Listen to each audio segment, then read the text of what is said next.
E se algo eu conhecesse, era preciso andar. Amém, irmãos, podemos sentar.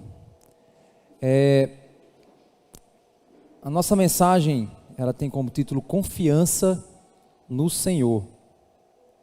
Essa mensagem eu trouxe, me pediram para pregar esse Salmo 27, essa semana, em uma missão em São Paulo. Aí eles me pediram para eu levar essa mensagem para eles. Aí foi à distância, eu fiz esse trabalho. E Deus então me incomodou a trazer essa mensagem para vocês, porque eu vi que é um tema que a gente precisa refletir um pouco nele. A ansiedade, ela tem sido um mal muito presente nessa geração, na nossa geração.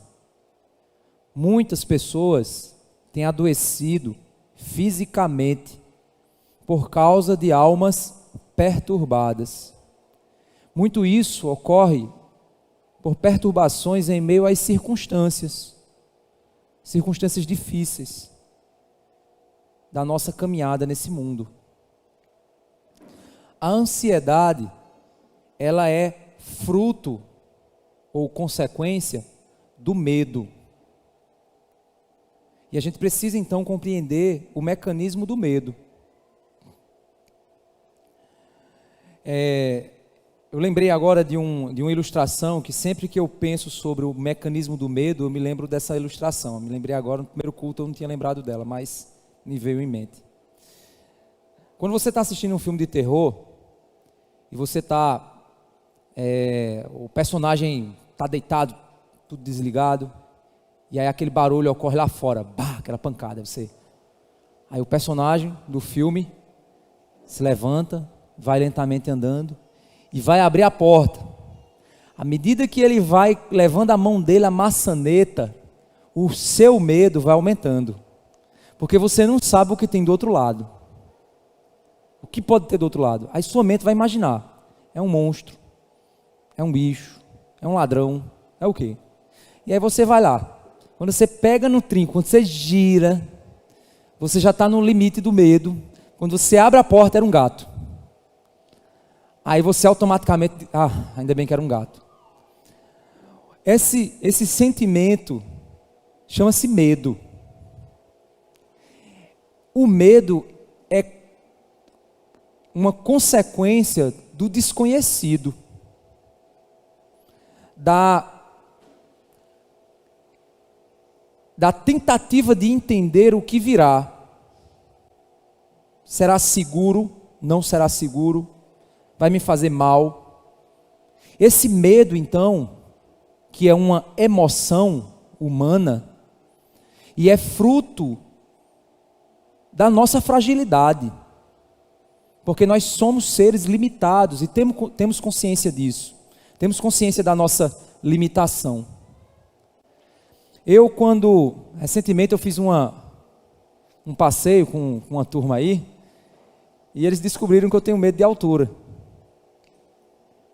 E aí essa altura aqui, tranquilo, uma altura um pouquinho maior, tranquilo, mas se for uma altura muito, aí eu tenho medo. E aí na experiência que a gente estava lá, para quem tem medo de altura ou tem algum outro tipo de medo, eu vou descrever para você como é o mecanismo do medo e você vai entender como é que funciona. Quando estava lá todo mundo no espaço que a gente foi, não sei, eu acho que era mais de 100 metros de altura, estava lá todo mundo se movimentando lá no local onde a gente estava lá. Estava eu e um companheiro meu de medo, eu não vou dizer o nome dele, estava lá nós dois perturbados com o povo perto daquele negócio lá. E aí na cabeça da gente, na minha cabeça vai dar um vento, alguém vai tropeçar, alguém vai empurrar o outro, alguém vai cair, ou seja, uma série de pensamentos vinham na mente da gente de modo incontrolável. Porque isso é o medo. Você sabe que se você cair, você não é um super-homem. Você cair, se alguém cair, você não vai voar lá e pegar o cara e sair numa capa voando de volta. Vai morrer mesmo. Vai bater, é melhor que o cara morra quando começar a cair do que ficar batendo lá e... loucura, né? Então assim, quando o pessoal deu uma saidinha lá, eu disse, não, vamos ali em outro canto, bora olhar outro canto. Aí eu aproveitei e disse assim, eu vou fazer um teste aqui, eu vou me aproximar mais desse negócio aqui. Aí eu fui me chegando, né? Fui me chegando, aí tinha um postezinho assim, com um precipício lá embaixo, né? Eu fui me pegando no poste, fui me aproximando, que eu digo, agora eu vou enfrentar o meu medo, vou vencer o meu medo. Quando eu fui me aproximando e fui vendo cada vez mais o negócio, o vento, aí bater aquele vento. Aí a mente, aí a pressão sobe, as pernas começam a fraquejar e a cabeça começa a... Aí eu fui e retornei, né? Por quê? Porque o medo passou a ser tão intenso que a mente venceu o corpo. A mente superou o corpo. Não estava acontecendo nada, ninguém estava me empurrando, eu estava seguro, estava num ambiente seguro, mas a antecipação do perigo, quanto mais intenso no nosso corpo, mais adrenalina é liberado, cada vez mais o seu corpo vai reagir de uma forma diferente. E aí eu percebi que se eu me mantivesse ali, eu podia fraquejar, bom dia de manhã, quando o povo chegasse, eu estava lá embaixo, né? Lá embaixo, cadê o pastor? Eita, morreu, ó. Eita, Jesus, misericórdia. Então assim, eu digo, não, eu vou retornar. Isso é um mecanismo do medo, gente. Por que o medo ele existe? Porque nós somos limitados. Nós somos seres frágeis. Nós não somos todo-poderosos como nós imaginamos. E aí existem as fobias, né? São os medos de várias coisas. Tem medo de altura, medo de sapo, medo de escuro, medo de lugar fechado. São os medos, certo? Os temores. A grande questão, toda a questão é que esse medo que existe em nós, essa antecipação do perigo, que é uma reação natural, se torna ruim quando a nossa mente supera o nosso corpo a ponto de produzir em nós doenças, produzir em nós reações. A gente reage com base, a gente é dominado por aquilo. É por isso que o apóstolo Paulo, quando ele diz assim, lá em Filipenses capítulo 4, verso 6, ele diz, não andem ansiosos por coisa alguma, mas em tudo, pela oração e súplicas e com ação de graças, apresentem seus pedidos a Deus. O maior problema nosso, da nossa geração, é que a nossa geração acha que tudo se trata com remédios. Até a oração passa a ser um remédio. Essa é a nossa geração. As gerações anteriores, elas quando encaravam o perigo, batiam no peito e diziam assim, eu estou com medo, mas eu tenho que ir. Está difícil, mas eu tenho que enfrentar. A vida não é fácil, mas eu tenho que avançar. Tenho que me levantar e tenho que ir. Hoje em dia, o que é que a gente faz? Ai meu Deus, que tristeza. Não é o que eu quero, não é do jeito que eu quero. Aí a gente começa a sucumbir. Quando você tem o problema da nossa geração é que a nossa geração, ela quer agir de modo passivo diante das circunstâncias que nos angustiam. Deixa eu explicar para você. Às vezes a gente acha que quando Paulo fala de oração, é como se a oração fossem palavras mágicas, que faz o efeito de remédio, como se fosse uma ação ativa do medicamento e passiva do nosso corpo. Deixa eu explicar para você o que é isso que eu estou querendo dizer. Se eu estou com dor de cabeça, eu vou tomar um remédio para dor de cabeça. O que é que o remédio vai fazer? Meu corpo vai passivamente receber o remédio, e a química do remédio vai ativamente agir no meu corpo. E aí a química do remédio vai anestesiar a minha dor. E eu não vou sentir mais a dor. No outro dia eu sinto dor de novo. Eu vou e tomo outro remédio, para que o meu corpo seja anestesiado daquela dor, e eu não sinta mais a dor. No terceiro dia eu sinto dor de cabeça de novo. Só que a dose de remédio anterior não está resolvendo. Eu vou precisar tomar mais remédio. Aí eu aumento a dose. Qual é o problema? O problema é porque essa dor de cabeça, ela é o sintoma de algo. Eu preciso investigar qual a origem dessa dor. Porque se eu ficar tomando remédio, eu vou ficar me anestesiando sem tratar a origem do meu problema. Vai que eu faço um exame e percebo que eu sofri um acidente, bati a cabeça e agora está aparecendo o problema. Eu tinha talvez um problema genético, estou descobrindo. Estou com um tumor no cérebro. Estou com alguma coisa que está provocando aquilo ali. E quando eu fizer o exame, eu vou encontrar a raiz do problema. E aí eu vou tratar a raiz.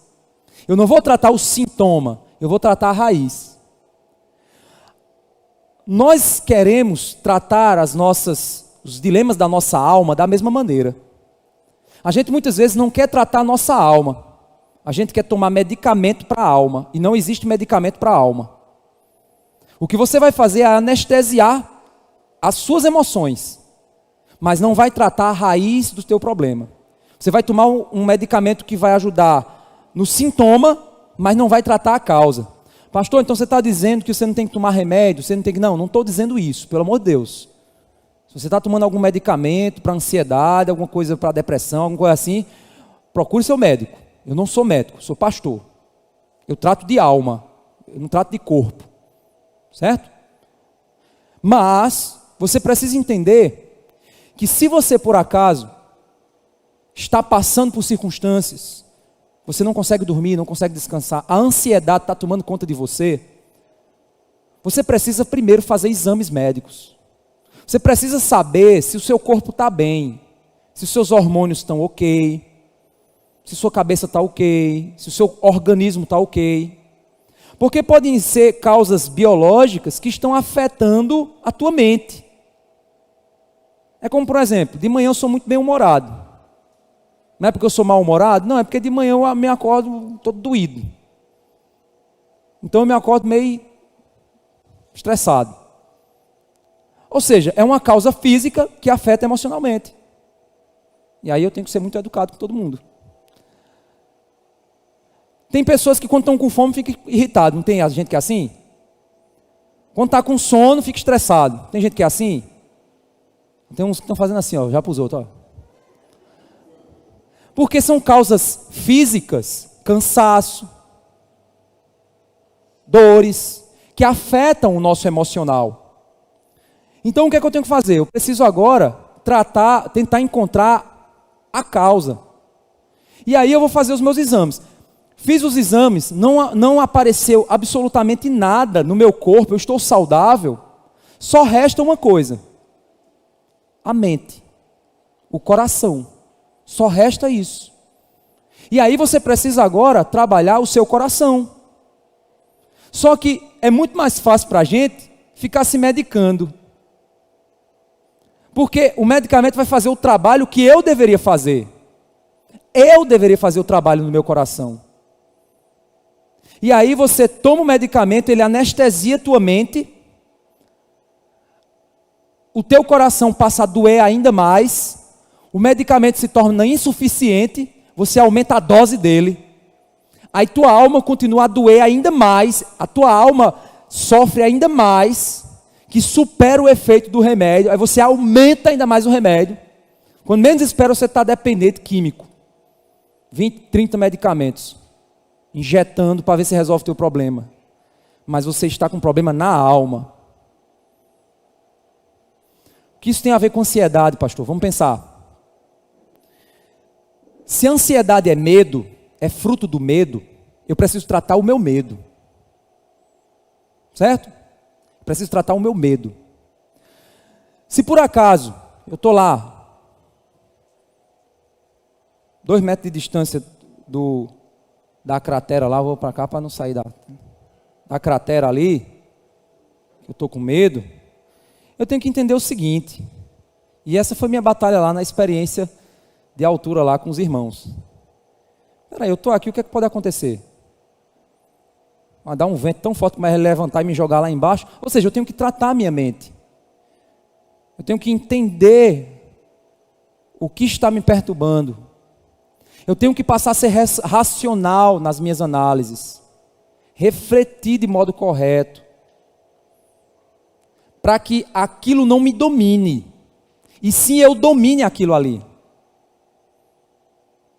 Porque já aconteceram situações em que eu estava em altura, por exemplo, e eu tive que ajudar uma pessoa, na empresa que eu trabalhava, eu estava com uns 90 e poucos metros de altura, todo paramentado, com cinto e tudo mais, morrendo de medo, mas estava lá em cima, todo machão, e eu tive que ajudar uma pessoa.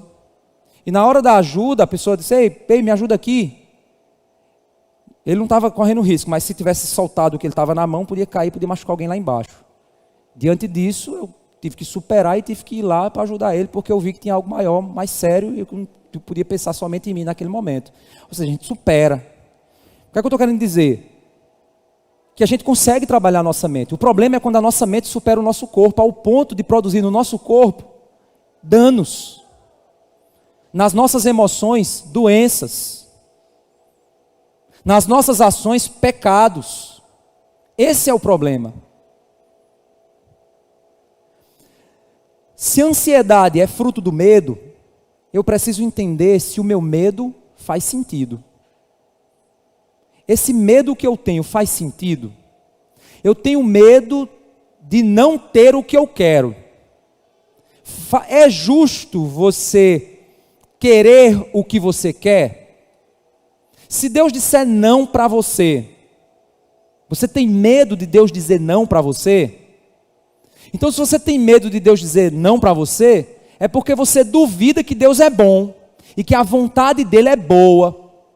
Você duvida que a vontade de Deus é o melhor para você.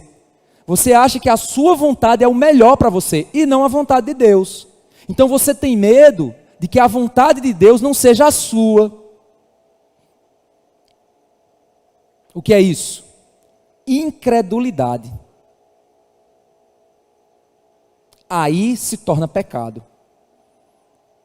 Porque eu estou dizendo a Deus o que Deus não é.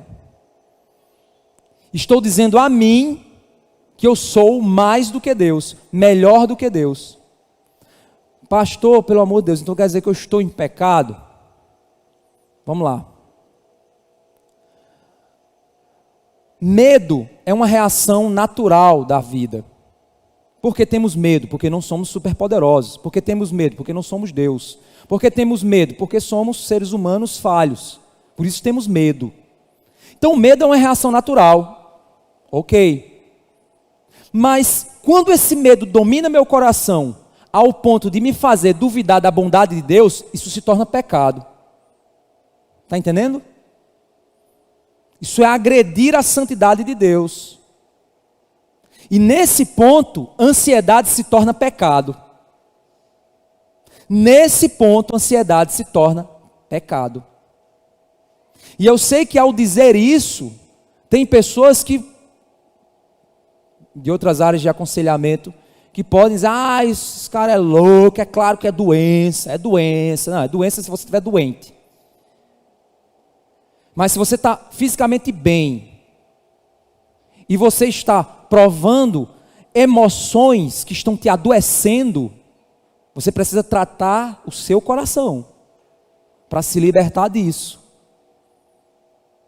Se você vai procurar um psicólogo, o que é que esse cara vai fazer com você? Conversar com você. Ou tu vai chegar lá e ele vai injetar um remédio em você. Não, ele vai conversar com você. Senta aí, fala do teu trauma, fala o que tu está sentindo, conta a história da tua vida. Ele vai conversar com você. Por que ele vai fazer isso? Porque ele vai querer tratar teu coração, só que sob uma perspectiva dele. O que é que a Bíblia se propõe, gente? A Bíblia se propõe em tratar nosso coração. A Bíblia se propõe a isso. E por isso nós precisamos acordar para o único remédio contra a ansiedade da alma, sabe qual é? Confiar em Deus. Porque se eu confio em Deus, eu não tenho medo. E se eu não tenho medo, não tenho o que eu me sentir ansioso. Por isso que quando ele diz, não andeis ansiosos por coisa alguma, mas em tudo, pela oração e súplicas. O que orar é rasgar o coração para Deus. Orar não é falar palavras mágicas, dizendo assim, eu estou ansioso. Tem gente que eu digo assim, olha, você está ansioso? Estou. Você já orou? Olha Filipenses 4:6. Já, pastor, eu vivo orando. E dá no mesmo. Como você tem orado? Você acha que orar é se ajoelhar e dizer, Deus, me livra da minha ansiedade, me ajuda em nome de Jesus, amém. Como se fossem palavras mágicas. É um comprimido que você está tomando. É a mesma coisa do comprimido. Você acha que oração é comprimido. Que a oração são palavras que saem da tua boca e Deus faz uma mágica porque você falou as palavras certas. É uma magia. Pirilim, pim, pim, pim, pim. Plilim, pá. Pronto, agora falei a coisa certa, Deus fez. Não. Oração é um relacionamento com Deus. Oração é rasgar a alma na presença do Senhor. É dizer a Ele, Deus, Tu me conheces. Tu sabe que eu sou falho. Tu sabe que eu sou frágil. Tu sabe que eu sou medroso. Isso que eu estou sentindo é pecado contra o Senhor. Porque eu estou com medo da Tua vontade. Eu não tenho que ter medo da Tua vontade. Tu és bom. Então me mostra a Tua bondade. Me ajuda na minha fraqueza. Vê se há em mim algum caminho mau e me guia pelo caminho correto. Rasga a alma diante de Deus. Isso é oração. Súplica, clamor, com lágrimas. Humilhado diante de Deus. Com ações de graças, o texto continua dizendo. Ou seja, com gratidão.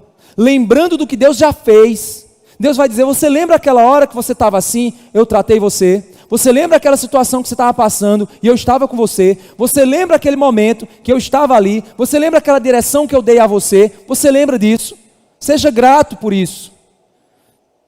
Na tua oração diga assim, Deus, aquele momento de aflição que eu passei há 2 anos atrás, eu senti a tua presença na minha vida. Obrigado, Senhor, pela bondade, pelo que o Senhor fez por mim. E eu estou passando por outra situação agora. Então, Senhor, me ajuda. Abre o meu entendimento para ver tua bondade. Abre o meu coração para ser transformado. Se é um pecado meu, me ajuda a tratar o meu coração. Mas não me deixa assim. Isso é oração. Não é você tomar o remédio mágico, porque você disse as palavras mágicas da oração e Deus, como um gênio da lâmpada, foi lá e fez tua vontade e você não precisou fazer nada. Não. É luta, é batalha espiritual, é guerra contra o próprio coração. Isso é batalha espiritual. O que dizem por aí que batalha espiritual é contra trabalho de encruzilhada, é contra esses espíritos que eu tenho que exorcizar. Não, isso não é batalha espiritual não, meus irmãos. Batalha espiritual, sabe o que é? Você está dirigindo, passou aquela mulher lá, toda vestida, toda não sei o que lá, eu olho ou não olho? Batalha espiritual. No seu trabalho, o teu chefe manda você mentir. Aí você diz, eu minto ou não minto? Batalha espiritual. Isso é batalha espiritual. É a batalha que ocorre dentro do meu coração. É Deus lutando contra o mal, dizendo assim, quem você confia mais? Em quem você confia mais? No teu medo ou no poder de Deus? Em quem você espera mais? Em quem você confia? Isso é batalha espiritual. E muitos crentes têm sucumbido a isso. Nós somos o povo da palavra, o povo do Espírito Santo, o povo da luz, mas vivemos sendo tratados como o mundo é tratado, dos dilemas deles, mas nós temos a verdade e a vida diante de nós. Mais uma vez, não estou dizendo que você tem que parar seu remédio, não estou dizendo isso. Seja responsável, seja correto, procure um médico sério, não procure médico farmacólatra não, porque tem médico que não olha nem para a sua cara, já passa um remédio para você, taja roxa. Ele nem olha para a sua cara, toma isso aqui, vai dormir. Está nem aí para você. Tenha responsabilidade sobre o templo do Espírito, que é seu corpo. Verifique como é que está a sua alimentação. Você está sedentário? Hoje a gente vive uma vida sedentária. Está fazendo caminhada? Coisa básica, coisa simples. Está tratando a tua saúde? Está se alimentando bem? Está buscando dormir nos horários? Está evitando determinados tipos de... Como é que está a tua vida? Como é que está teu corpo? Como é que estão os teus exames? Você está saudável? Estou. Ok. Então vamos tratar o coração? É isso que o salmista faz aqui. Vamos lá no Salmo 27.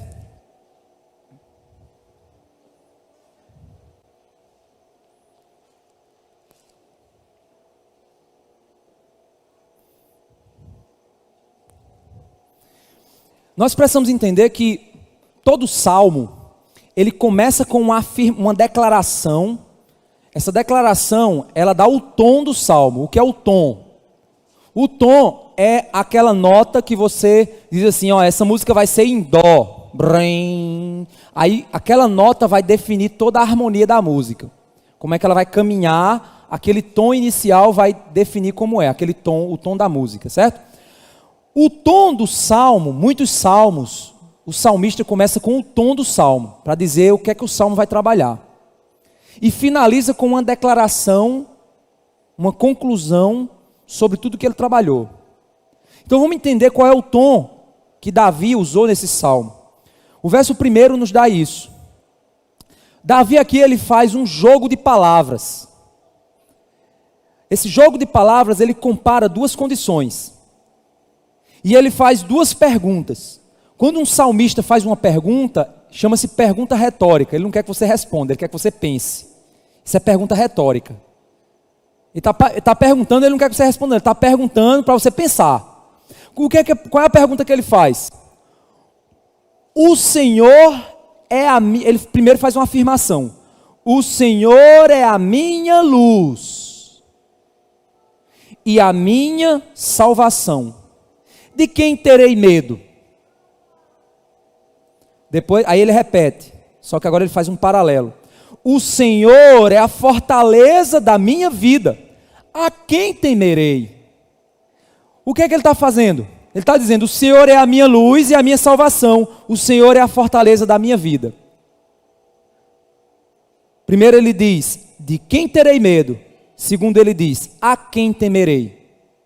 O que é que Davi está fazendo aqui? Ele está exaltando a seguinte lógica. Se o Senhor é a minha luz, por que eu tenho medo do escuro? Se a luz que está em mim vence a escuridão. Se eu estou ao meio-dia, no meio da rua, por que eu estou com medo do escuro? Não faz sentido. Temer a escuridão no meio da rua, ao meio-dia. Ai, eu estou chorando, porque está chorando por quê? Porque eu estou com medo do escuro. Que escuro, cara? Faz meu Deus, olha o solzão aí na tua cabeça. Mas eu estou com medo. Medo de quê? Do escuro. Que escuro? Não, mas eu estou com medo. Cara, o Senhor é a minha luz. Por que eu teria medo da escuridão? O Senhor é a minha salvação. Por que eu teria medo da morte? O Senhor é a fortaleza da minha vida, um lugar seguro. Fortaleza eram lugares onde as cidades se protegiam das guerras. Quanto mais poderosa uma fortaleza, mais resistente aos impactos, aos ataques. O Senhor é a minha fortaleza, é uma fortaleza indestrutível. É uma fortaleza que não importa o tamanho do ataque, da bomba, o poder do exército, ele é a minha fortaleza, ninguém penetra, é uma fortaleza impenetrável, indestrutível. Se ele é a fortaleza da minha vida, por que eu teria medo dos ataques? Se ele suportará todos os ataques por mim. O que Davi está fazendo é dizendo que esse salmo, ele vai trabalhar o seguinte pensamento: o seu medo é racional? O que está te deixando ansioso? Você tem razão? O teu medo faz sentido? o teu medo faz sentido? Pensa isso. Pastor, como assim? Eu tenho que me questionar se o meu medo faz sentido. Vamos entender o que é que o Salmo vai dizer? A grande pergunta é essa. O que está tirando o teu sono? Tem razão de tirar teu sono? O que está angustiando tua alma? Tem razão para angustiar tua alma? Se pergunta isso agora. E aí o salmista vai começar a trabalhar isso. Ele vai dizer: quando malfeitores me sobrevêm para me destruir, meus opressores e inimigos, eles é que tropeçam e caem. Primeira coisa que ele diz. Olha o que o texto está nos dizendo. Os malfeitores sobrevêm até ele. Ou seja, ele está numa posição em que ele é atacado. Ele está sendo atacado. Meus opressores e inimigos é que tropeçam e caem. Por que diz que eles é que tropeçam e caem? Porque eles estão tentando fazer o salmista tropeçar e cair. Mas no lugar de vencerem com as suas armadilhas, eles é que caem nas armadilhas que eles fizeram. O salmista aqui está dizendo o seguinte, pensa aí. Quando os malfeitores me sobrevêm para me destruir, meus opressores e inimigos, eu sou muito esperto, inteligente e muito bem armado e consigo desviar deles e derrubar todo mundo. É isso que ele está dizendo no texto? Não. Ele está dizendo, eles tentam, eles conspiram, eles buscam, mas quem cai são eles. Eles é que tropeçam e caem. Por quê? Porque Deus cuida de mim. O problema, muitas vezes, irmãos, é que nós achamos que temos domínio sobre a nossa vida. Nós achamos que se soubermos os planos, saberemos lidar e nos defender. E trazemos sobre nós a responsabilidade de autodefesa. Trazemos sobre nós a responsabilidade, o peso de resolver os perigos contra nós. E o que o salmista está dizendo é o seguinte: olha, eles tentam, mas Deus cuida de mim. E ao invés de eu cair nas armadilhas, eles é quem caem nas armadilhas que eles mesmos fizeram. Eu não preciso mover uma palha. Deus cuida de mim. O que tem gente ansiosa aí, pesquisando na internet para ver se a vacina tem chip, se a política vai não sei para onde, o que tem de gente agoniada, desesperada e ansiosa, tentando entender as coisas para se proteger, não é brincadeira, achando que isso fará alguma diferença na sua vida, sendo que Deus cuida de você mesmo enquanto você estiver dormindo. Ele sempre cuidou e Ele sempre vai cuidar. Então o teu pensamento, a tua autoconfiança é apenas um engano. Pastor, tudo bem. E se for uma coisa muito grande? Ele continua dizendo: ainda que um exército se acampe contra mim, não se atemorizará o meu coração. Se estourar contra mim a guerra, ainda assim terei confiança. Se por acaso eu for cercado por um exército, se por acaso uma quantidade grande, difícil, um perigo do qual eu não consigo escapar, estiver contra mim, eu ainda confio. E se eu for capturado, eu ainda confio. E se eu for ferido, eu ainda confio. Aí você diz, por que o salmista está dizendo isso? Confiar em quê? Vamos para o final do Salmo. Lembra que eu falei para vocês que o salmista ele vai nos levar de um canto para o outro? No final do Salmo, no verso 13, ele diz: eu creio que verei a bondade do Senhor na terra dos viventes. O salmista está dizendo, eu creio que eu verei que Deus é bom. Eu creio na bondade de Deus. Eu creio que tudo que Deus faz é bom para mim. Por mais que eu não entenda agora, Deus é bom.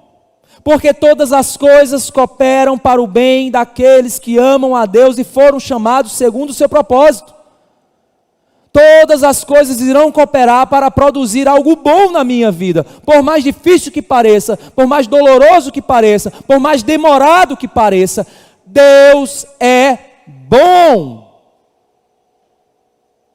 E se um exército me cercar, e eu ficar encurralado, e eu pensar assim, não tem jeito, eu vou ser capturado por esse exército, vou ser prisioneiro, eles vão me matar, vão entrar agora nessa casa e vão me destruir. Não importa, eu confio. O que acontecer, eu confio, pois eu creio que verei a bondade do Senhor na terra dos viventes. Eu creio que verei a bondade de Deus enquanto eu viver. Eu verei a bondade de Deus. Que bondade é essa? É a bondade da tua vontade? Não. É a bondade de Deus. É a vontade de Deus. Lembra que eu comecei a mensagem dizendo que muitas vezes a gente é ansioso porque a gente quer a nossa vontade e tem medo que a vontade de Deus não seja a nossa.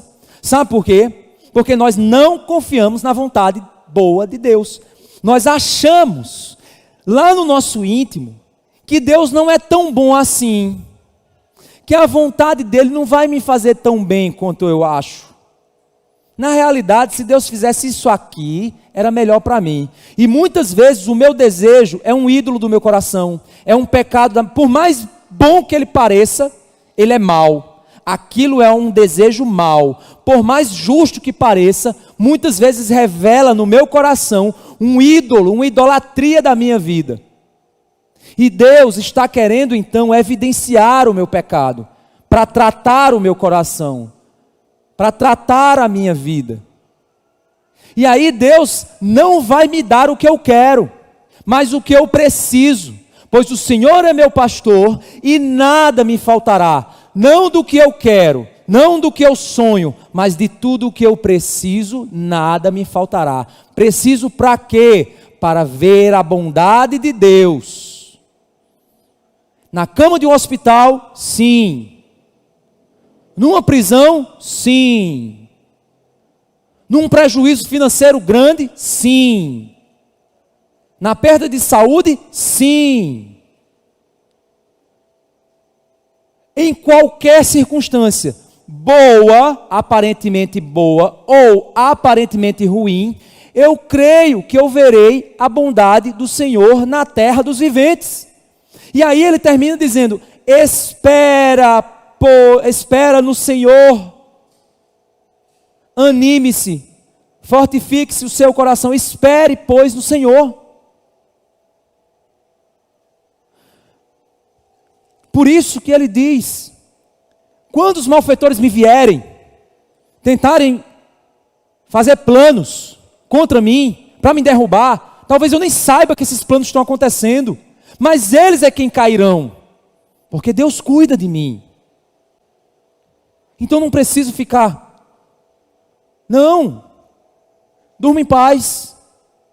Agora, e se a tribulação for tão pesada, que for como um exército que me cercou e eu estou sem saída, e eu vou ser capturado, chegou meu fim, eu continuo confiando na bondade do Senhor, eu confiarei.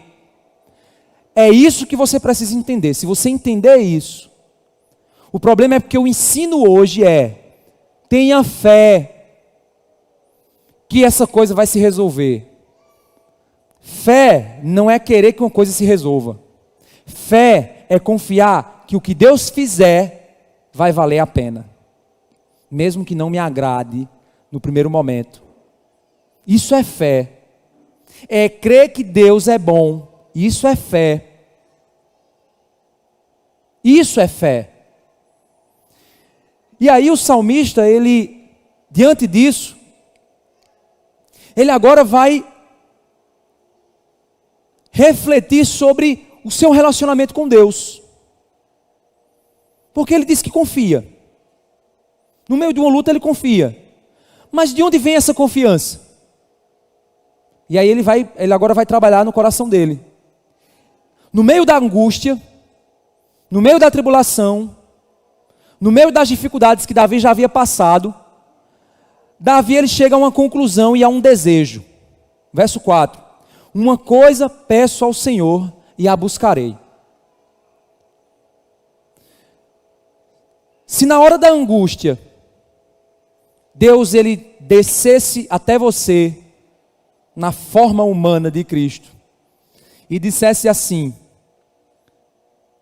eu te dou o direito a um desejo, peça que eu farei, que todos os meus inimigos caiam. Oh. Feito. Eu peço que tenha dinheiro. Feito. Eu peço sabedoria, Salomão pediu, né?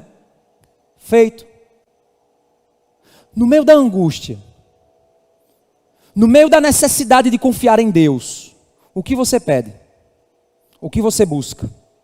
O salmista diz: uma coisa eu peço ao Senhor e a buscarei, que eu possa morar na casa do Senhor todos os dias da minha vida, para contemplar a beleza do Senhor e meditar no seu templo.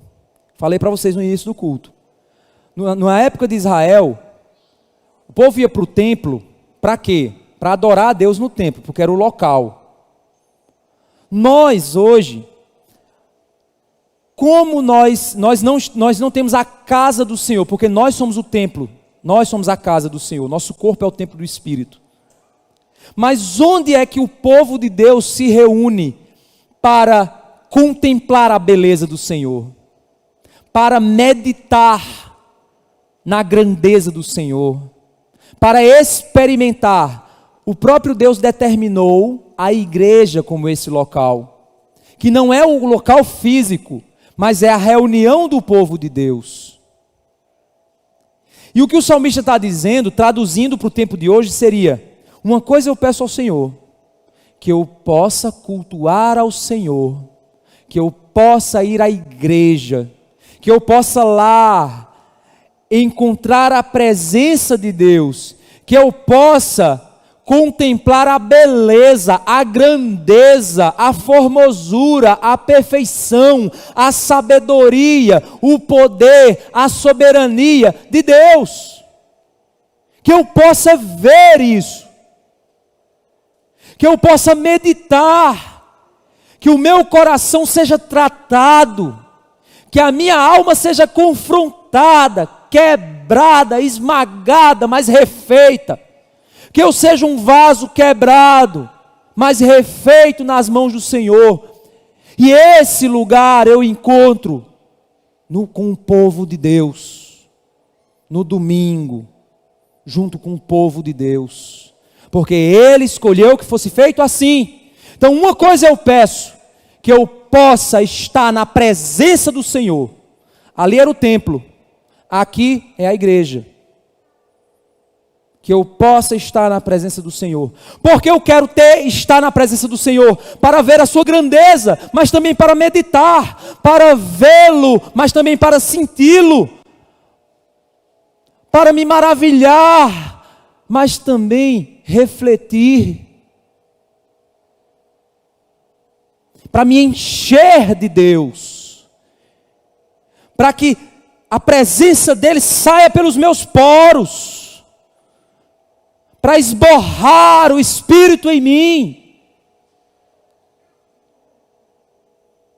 Uma coisa eu peço ao Senhor, que eu me encha do Espírito de Deus.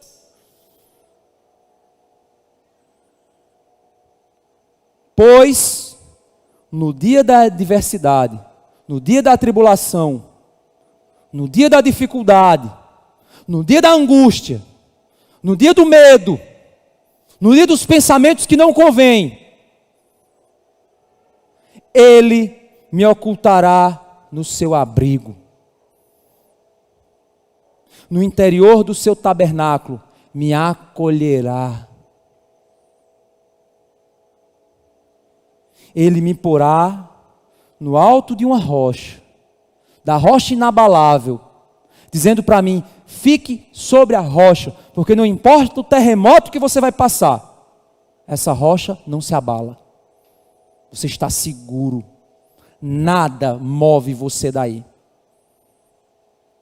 Mas ele só sente isso se ele tiver buscado a presença de Deus. O maior problema de nós, crentes, é porque nós só buscamos a Deus na hora da luta, na hora da angústia e na hora da batalha. Na hora que as coisas parecem que vão bem, a gente esquece de Deus. A gente não busca a presença de Deus. A gente não se enche de Deus.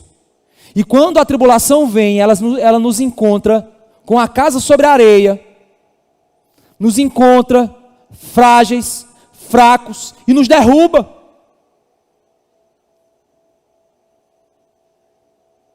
A melhor coisa na vida de alguém é encontrar o refúgio no Senhor.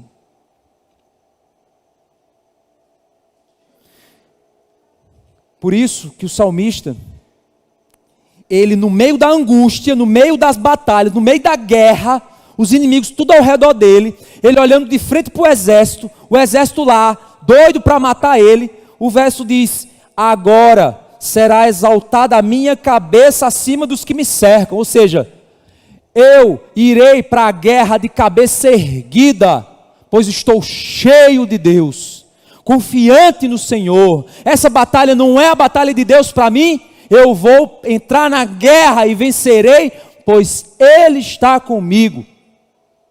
Ainda que eu ande pelo vale da sombra da morte, não temerei mal nenhum, pois a tua vara e o teu cajado me consolam. O Senhor está comigo, porque eu estou cheio de Deus, cheio do Espírito, preenchido pela força do Espírito de Deus.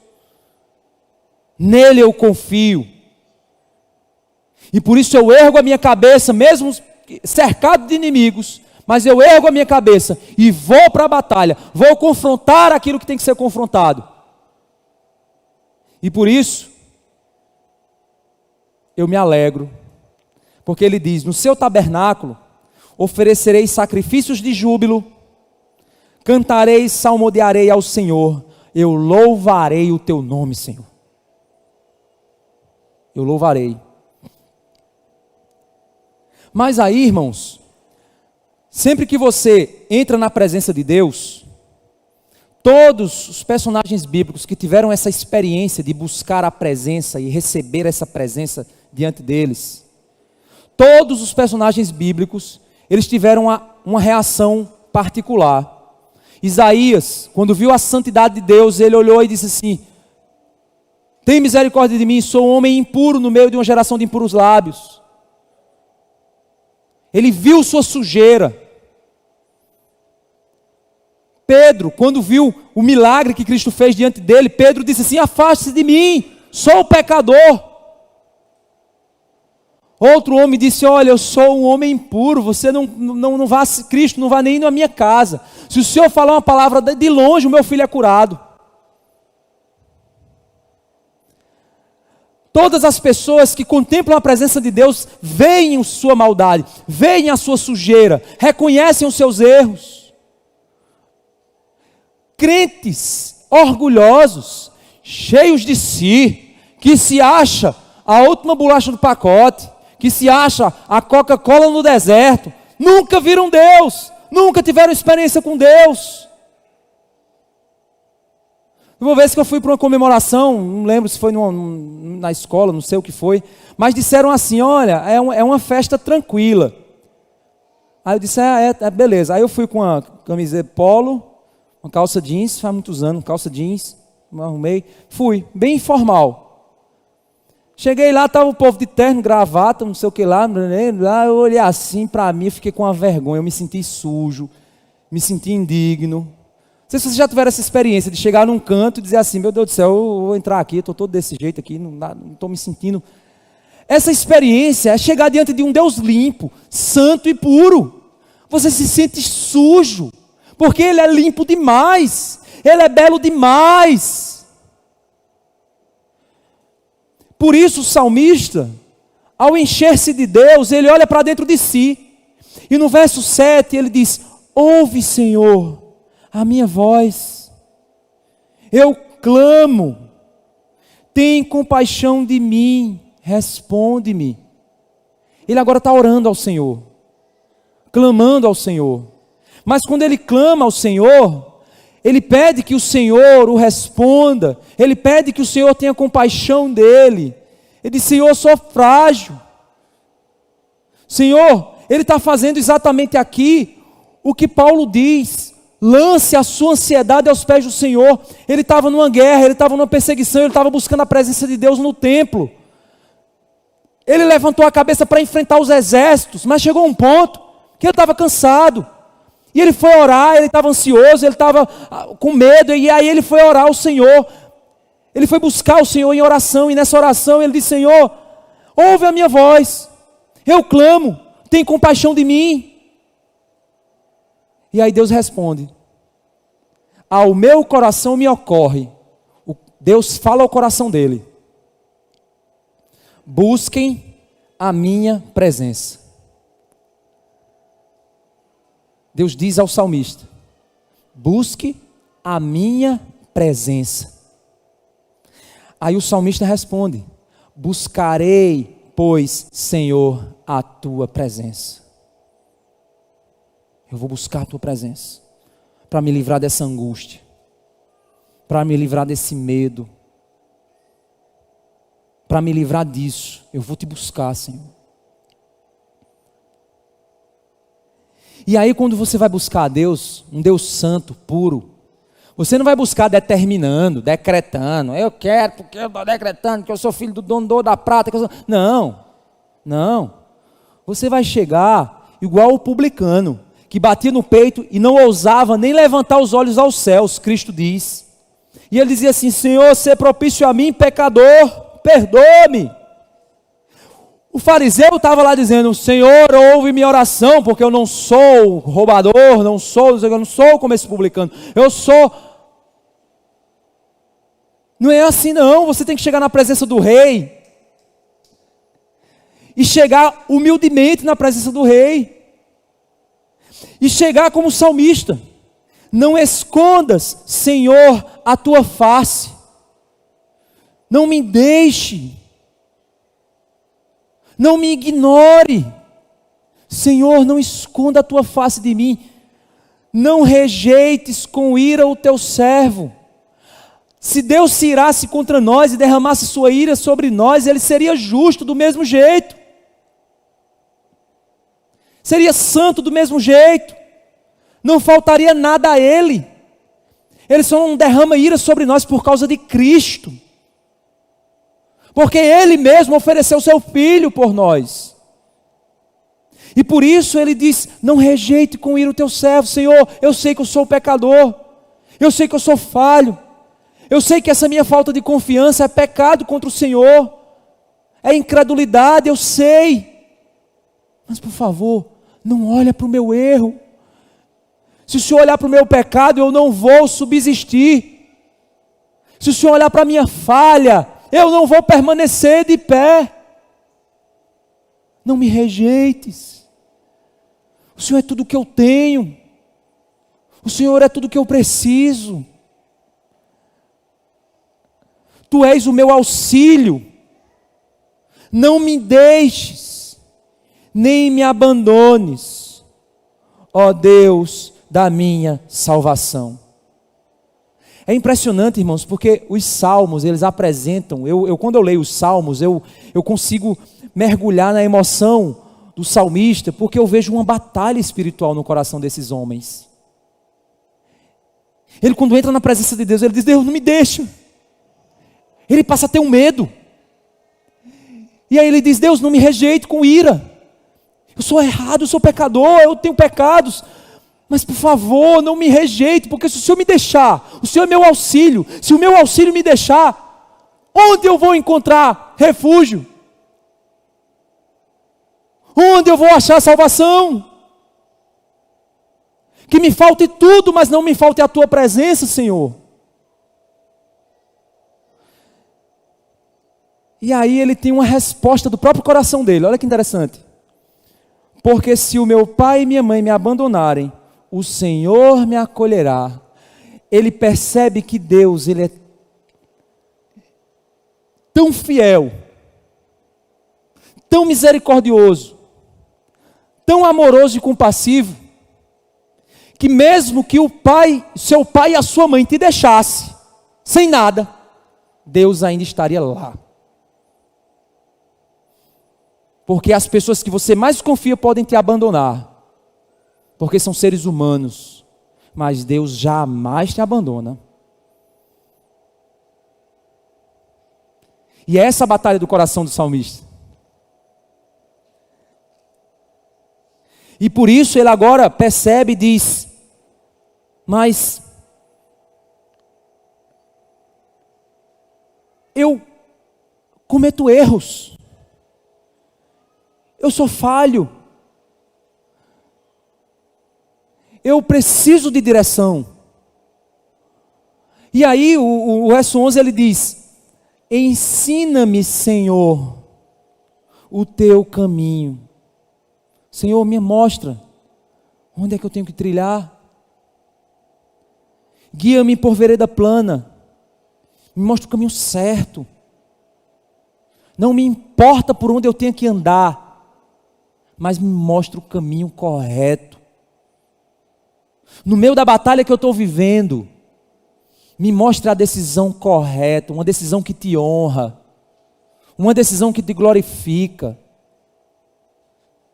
No meio da batalha, não me permita agir com perversidade, não me permita dar o troco contra os que me perseguem, com vingança, com maldade, me faz retribuir o bem, o mal com o bem.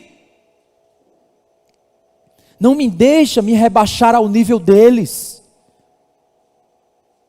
mas que eu te honre. Por isso que ele diz aqui, ó: guia-me por vereda plana, por causa dos meus inimigos. Não me entregues à vontade dos meus adversários, pois contra mim se levantam e falsas testemunhas, e os que só respiram crueldade. Senhor, eu não quero me ver brigando, lutando com eles, com as armas do mal. Não me entregues a eles.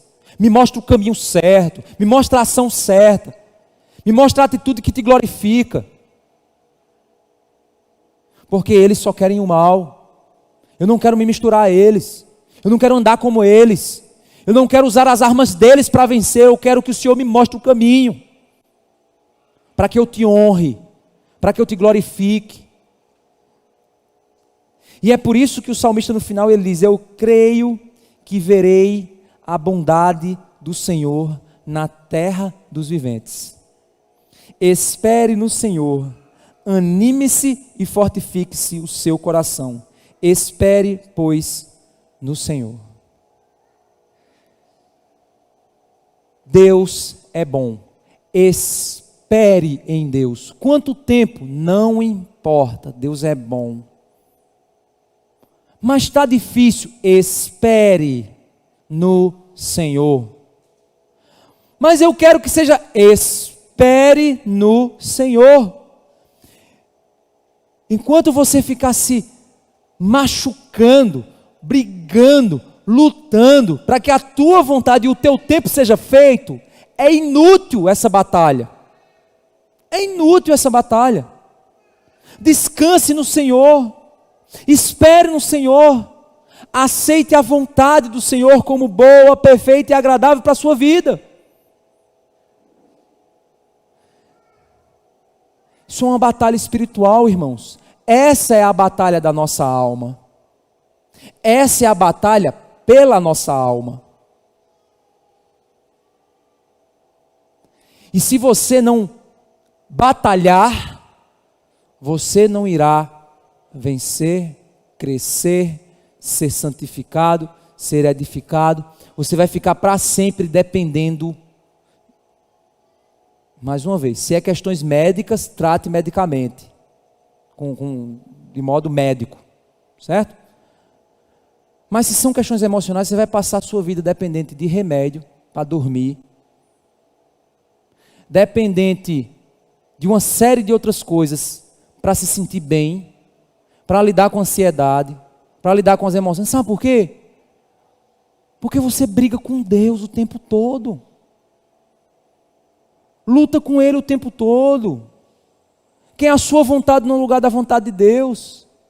Eu não estou dizendo que é fácil, irmãos. Eu não estou dizendo que eu não tenho lutas. Eu tenho as minhas lutas. Eu tenho as minhas batalhas. Eu sei o que é ter medo. Sei o que é ter ansiedade. Sei o que é ficar preocupado. Sei o que é adoecer de preocupação. Eu sei o que é isso. Mas essa é a luta da minha alma. Esse período de férias, tive uma experiência com um Deus que me abençoou. Algumas lutas que a gente tem na nossa alma, e todos vocês têm essas mesmas lutas. Coisas que você está tentando vencer, coisas que você quer mudar. E eu tenho as minhas lutas. E tem coisas que eu sou muito... A área de aconselhamento, a teologia, ela ajuda a gente a ser muito autorreflexivo. E eu me confronto muito. E tem áreas da minha vida que eu percebi que eu cheguei no ponto da confrontação em que eu consegui lidar com várias situações, mas chegou num ponto que eu não consegui passar dali. Isso me aflige, isso me machuca, porque eu sei que aquilo não é bom para mim. E eu preciso quebrar aquele ídolo ali. Eu preciso lidar com aquele dilema ali. E eu luto para lidar, para tentar entender. Eu estava lutando para tentar entender, para ver pelo entendimento eu mudar aquilo ali. E aí durante o período de férias, orando, como salmista aqui, veio ao meu coração, como ele diz, né? Busque minha presença. Só que Deus veio mostrando um texto. O texto veio na minha mente. A luta de Jacó com Deus. Aí eu fui lá, eu conheci esse texto. Aí fui lá ler. Comecei a ler. Aí eu disse, não. Eu vou estudar esse texto. Não vou só lê-lo, não. Eu vou estudá-lo. E aí eu fui. Comentários, li várias coisas, ouvi pregações. Eu disse, eu quero ver o que Deus quer me falar com esse texto. Até que foi um momento em que Deus mostrou. E aquilo ali fez assim, sabe aquele momento que você diz assim, algo mudou. Qual foi a lição que eu tirei, meus irmãos, dessa situação? Se você perceber a história de Jacó, ele era conhecido como um homem, como enganador. Ele enganou e foi enganado. Jacó tinha questões na vida dele que precisavam ser tratadas. Deus queria usar a vida de Jacó, mas existiam questões na vida dele que precisavam ser tratadas. De uma hora para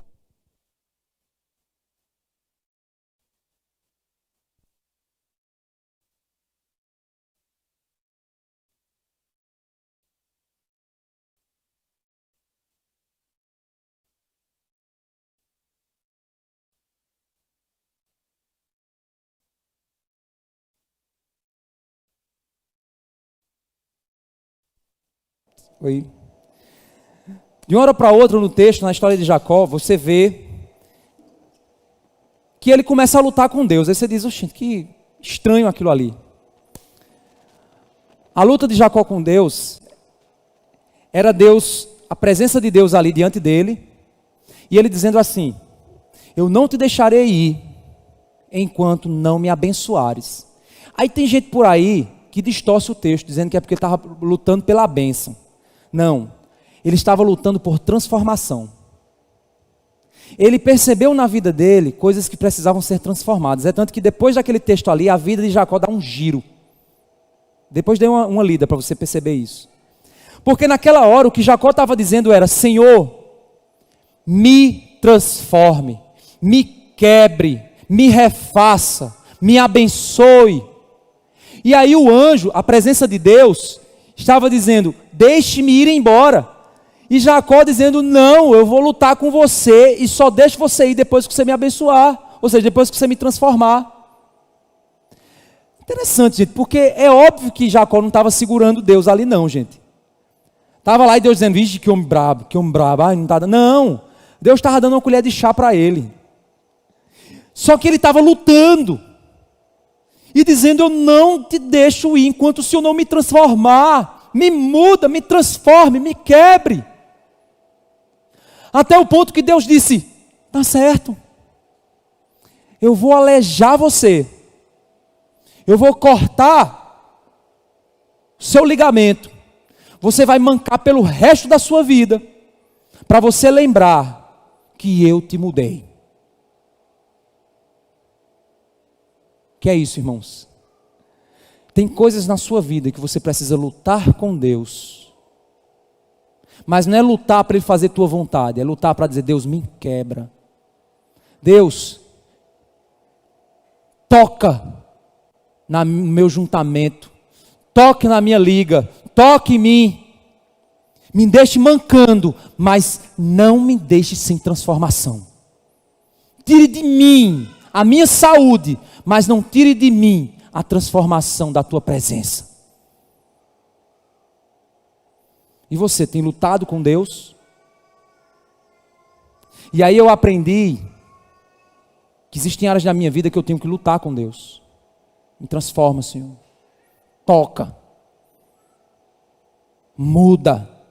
Me deixa mancando. Mas não me deixa sem a tua presença. Você tem lutado assim com Deus? Ou você acha que vai ficar assim, Deus vai vir como um remedinho da oração e uma mágicazinha vai acontecer? Não, você precisa lutar, precisa batalhar, precisa trabalhar, precisa ouvir a palavra, precisa buscar a presença do Senhor, precisa buscar a transformação do Senhor. E aí Deus fará a obra em você. Vamos orar? Esse algo eu conhecesse, era preciso andar.